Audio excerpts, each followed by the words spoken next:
এই ফিলিংসটা একমাত্র তারাই বুঝবে যারা অনলাইন শপিংয়ের ওপর প্রচণ্ড ভরসা করে, মানে আমার মতো পাবলিক যারা।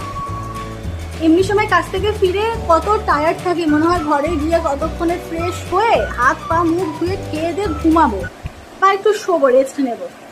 কিন্তু আজকে ফেরার সময় আমি ভাবছি যে কতক্ষণে বাড়ি যাব আর গিয়ে এই পার্সেলগুলো খুলবো। মানে এই 3টে ফ্লিপকার্ট থেকে, এই 2টো আজিও থেকে এসেছে। তো কী কী পার্সেল এসেছে, এটা হচ্ছে একটা কুর্তি, এটা এসেছে আরও একটা কুর্তি,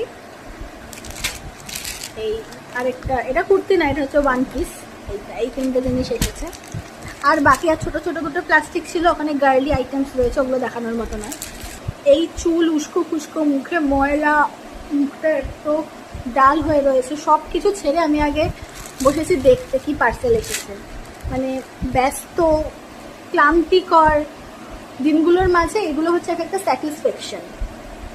এত সময়ের অভাব যে গিয়ে কেনাকাটির সময় হয় না। মানে একটা দিন যখন ছুটি পাই তখন মনে হয় যে না, বাড়িতেই থাকি, বেরোবো না, থাক, অনলাইনেই ঘুরে বেড়াই, অনলাইনেই কিনে ফেলি জিনিসপত্র। এই যে আর যখন এই যে অপেক্ষাটা সহ্য হয় না, যে সবসময় দেখি যে শিফট হলো, আউট ফর ডেলিভারি দেখাচ্ছে, আর যখন দেখি আউট ফর ডেলিভারি দেখাচ্ছে বা যখন হয়তো কল করে যে ম্যাম আপনার বাড়িটা কোথায়, তখন যে এত ভালো লাগে যে না, চলে এসছে, আমার প্রোডাক্ট চলে এসছে, বাড়ি গিয়ে দেখতে পাবো।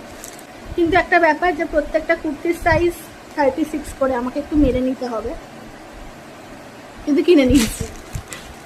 ঠিক আছে, এতটাই, বাই।